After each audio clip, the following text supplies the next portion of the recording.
Hey, it's David BreezeFlippers. It's early on a Thursday. I thought maybe I'd do a quick video this morning, talk a little bit about what's sold so far. I actually had a decent day. Some stuff sold overnight, some stuff sold yesterday, and some things that I just listed, so this is always kind of fun. So we'll talk a little bit about that. And I just started using EasyLister AI. Have a few minutes to talk about that as well, so let's get into it. Find it, flip it, ship it, wear BreezeFlippers. Keep it moving. Find it, flip it, ship it, repeat. BreezeFlippers, we can't be. Sales have been pretty good today, actually, really good. Actually got about $117 going out today, and it looks like 1, 2, 3, 4, 5 items. So not going to complain. Had a couple sales, a few sales yesterday that were good. So it seems like things are kind of moving along, and we have a good week one week, and then an okay week, and then a good week. So I'm hoping this is the good week. So we'll see. I'll tell you what sold real quick, and I'll pop them up on the screen, and then I'm going to talk just a few minutes about the EasyLister AI that I have been just starting to play with. It's not EasyLister. Let's get it right. It's List Easier AI, and it's listeasier.com. But anyway, had some luck with that, kind of working with it, and I think it's going to work well for certain things. Might be a challenge for other stuff, so we'll talk a few minutes about that as well. But let's take a quick look at what sold. Not bad. So yesterday, I'll pop these up on the screen because these are already shipped out, but I sold another one of the PSP games that I talked about before that I picked up for $1 each. So ended up having $20 in the whole buy. Got a whole bunch of those.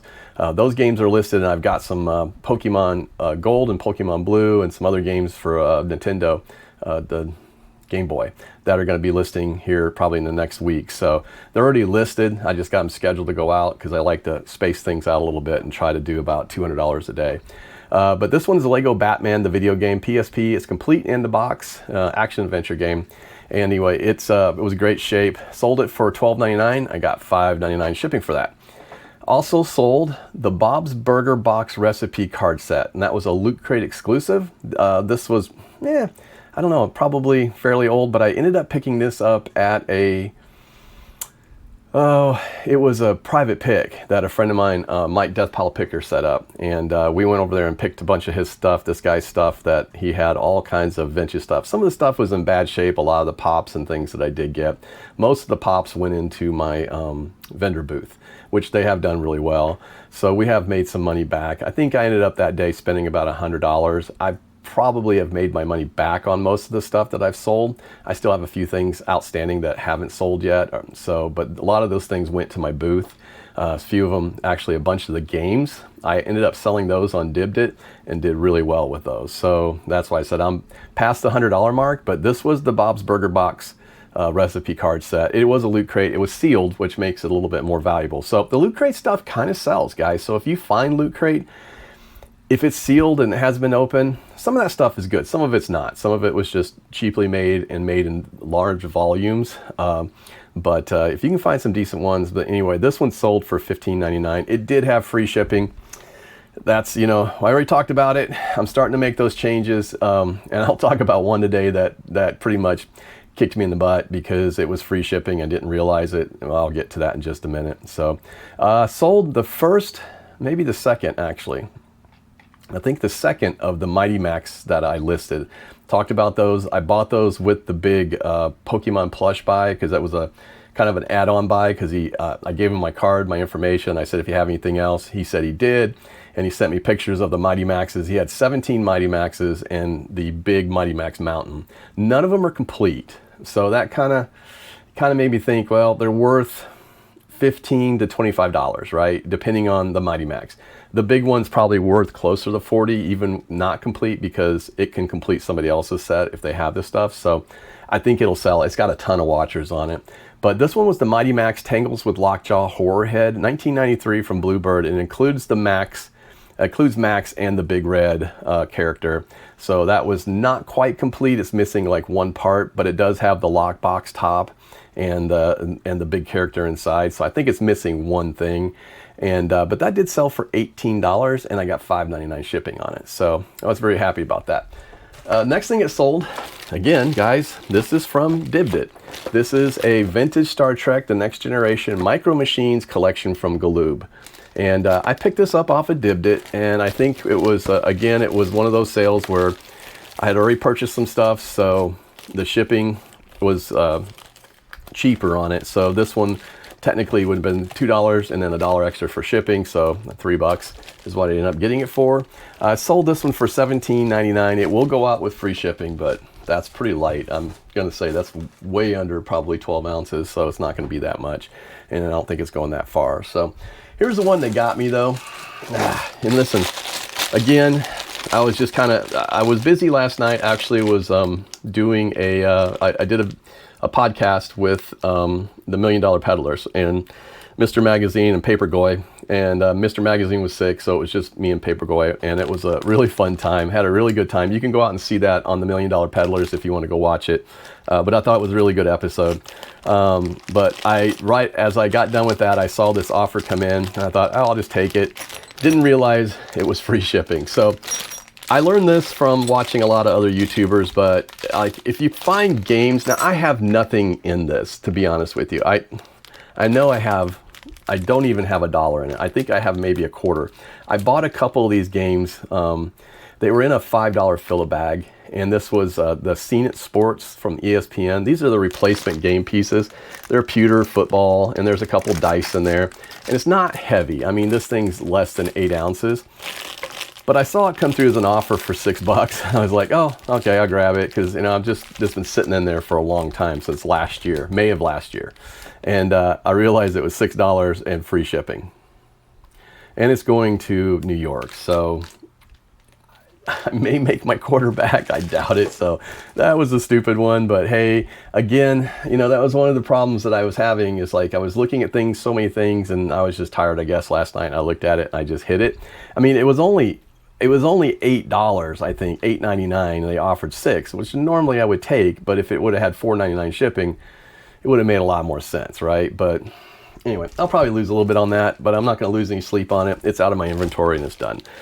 This one is a Lionel Christmas pewter figures, this O-gauge scale. This is, there's 6 of them in there, I think.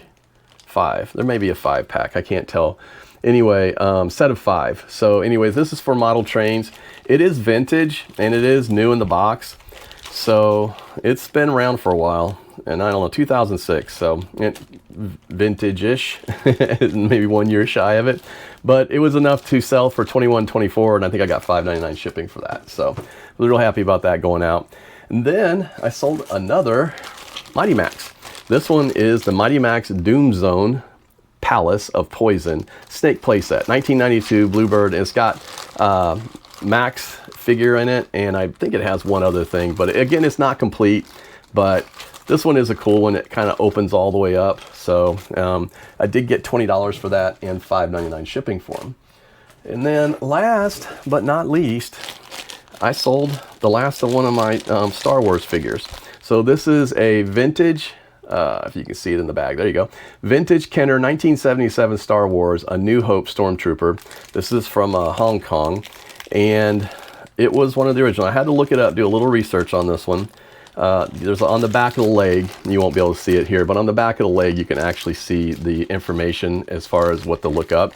So I did all that research and looked it up. I ended up selling it for $20. It will have free shipping, but it's in great shape, so it will not cost much to ship. So that's the second one I sold. I sold the TIE Fighter pilot from that same era, so also sold that. So like I said, all told, $117 going out today, so that's a good Thursday. I'm not going to complain about that. $378 for the week, so I think we'll exceed our 500 goal and do pretty well. And, I think from looking at as far as where we're at for the month,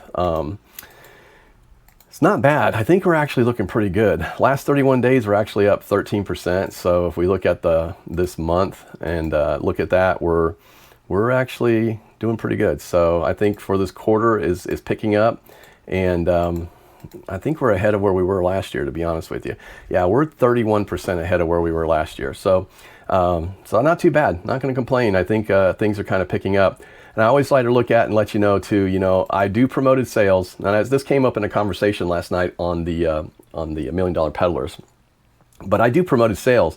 But I was kind of finding it interesting that the majority of what I've done as far as promoted sales goes, over this past so far over this past quarter, only 39% of my sales have come from promoted sales. So that's not too bad. So more organic than promoted. So I'm not going to complain about that because like I said, I do promote at about 4% to 5%, just depending on the items.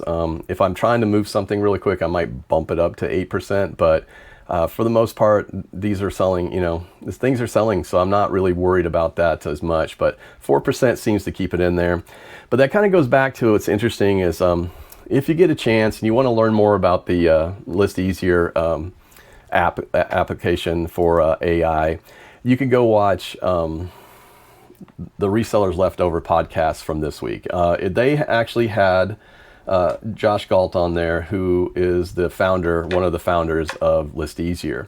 And they also had Kevin Commonwealth Picker on there. So if you're interested in learning a little bit about it to understand what it does and how it compares to some of the other ones, I would say definitely go check it out. And if you're really interested in it and you want to try it for yourself, you can use Commonwealth you can sign up and use Commonwealth as the code, and you get like 30% off the first month. So it's like from $69 to like $39, which for me was worth trying it. Now, the upside and the downside to it from everything that I could see and so far trying to use it for comics was that it's easier to work in batches, right? So you kind of have to kind of plan on doing things of the similar items. So like if you're doing hats, you could do all your hats at one time. If you're doing comics, you do all your comics at one time. Now I will let you know after I get it done, because I'm in the process of photographing about 150 comics. When I get done with the photographs and I run the batches and I do everything it needs to do, I'll let you know how easy or how difficult it was. So I said there's a little bit of a learning curve with it to kind of get things set up. You do have to use business policies. If you're not using business policies, it's not going to be good for what you're wanting to do. But I use business policies because I have everything set up in policies, the different shipping profiles and such. So I do that all the time. So I do believe it wants you to use that. So, but you can launch those things into, scheduled listings, which is kind of cool. So you don't have to launch them live. You can go in and update it. So if you wanted to, you could actually go in, take your scheduled listing down or edit it or, redo it. So there's some things you can do. There's some things you can't do. But on that podcast, he explains everything really, really well, and it makes a lot of sense. And one of the things he said that really caught my attention, that got me thinking, was that how their AI works. It basically is looking for the seller cues, right? So it is creating a listing that's based on the seller cues that, that what causes that seller to buy. And one of the things that he said that made a lot of sense was, if you have that right, you don't need to promote because it's going to pull up. So I'm going to be very curious to see how these do against items that are promoted that I put up before. So I'm not going to promote these right off the bat. I'm going to run them and see how they do organically. And then, as they don't sell, or if I don't get any views on them after, say, a couple weeks, I'll probably run a promotion on them. But I want to see what happens, because I'm very curious about what he said. It makes sense that if you write the right listings, you shouldn't have to use promotions, right? It should be found. I mean, that's the whole point of finding the algorithm and getting it right. So, there was a lot of stuff that was said on that. You have to find out, you have to kind of listen to it to kind of make your own decision on it and stuff. But I thought it was really good.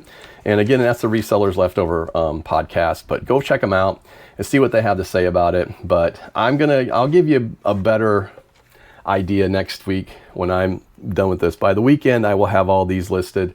And then I'm going to try some other stuff too. So some of the batches of stuff that I have aren't really all the same, but they're going to be in the similar profiles, right? So, the descriptions and stuff will all be different, obviously, but some of the same business profiles will probably be the kind of smaller stuff that might get shipped for $5.99 or whatever. So I'm going to try it. We're going to see what happens. It's worth a shot, right? I didn't have a very good experience with Better Lister AI. I ended up having to redo every listing that I had. I don't think that's anything against what they're doing. The prices were all over the place. One thing that I don't think List Easier does is set prices, because eBay does not allow you to scrape their site for prices, which makes sense because you'd have Amazon, you'd have Walmart, you'd have all these different sites scraping their site for prices and, setting their price so that they would get it just a little bit lower and make sales over eBay. eBay's not going to let that information out there. So, you can do your own searching. You can do individual searches, which is what you do. And I think that's how List Easier works, is you basically kind of set the price.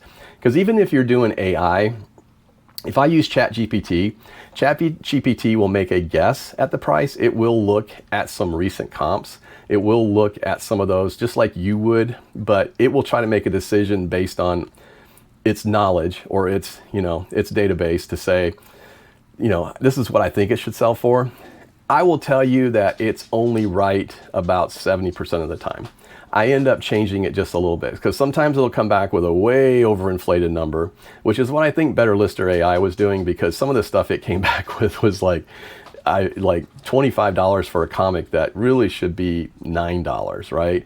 And I don't know where they got those prices from. So, and maybe people could get them, I don't know. Maybe I'm not right on that, but I just know that it was very similar to what ChatGPT gives me when I do it, so that it would give me a number that was a little overinflated, so I'd have to adjust it. And it's easy enough just to go in and look at comps and say, okay, that's the average price, right?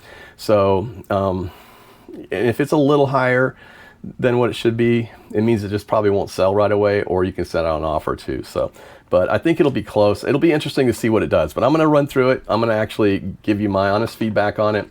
If you want to try it, again, use code Commonwealth on there. I think he's the only person that has the code set up. So eventually maybe they'll do an affiliate program where I can promote it as well. But, assuming that I continue to use it. What's really cool about it though, because the kind of business that I have, like during the fall, I might have enough to do close to 1,000 listings, right? I mean, I could probably do comic books. I could probably list 10,000 of those, but not all of them are going to be worth a whole lot.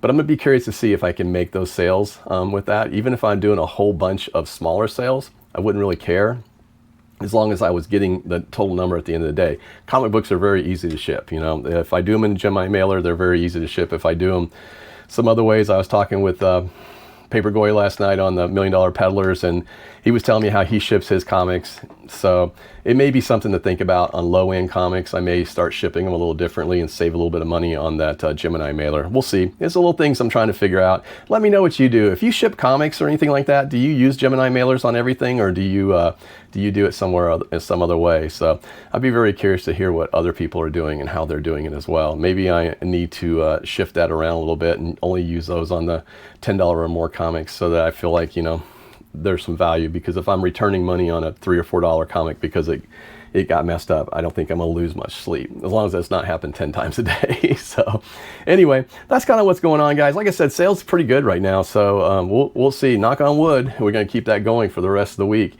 and have some other good sales coming up. So I hope your sales are great. I hope your weekend goes great. I'm David, BreezeFlippers. We'll see you.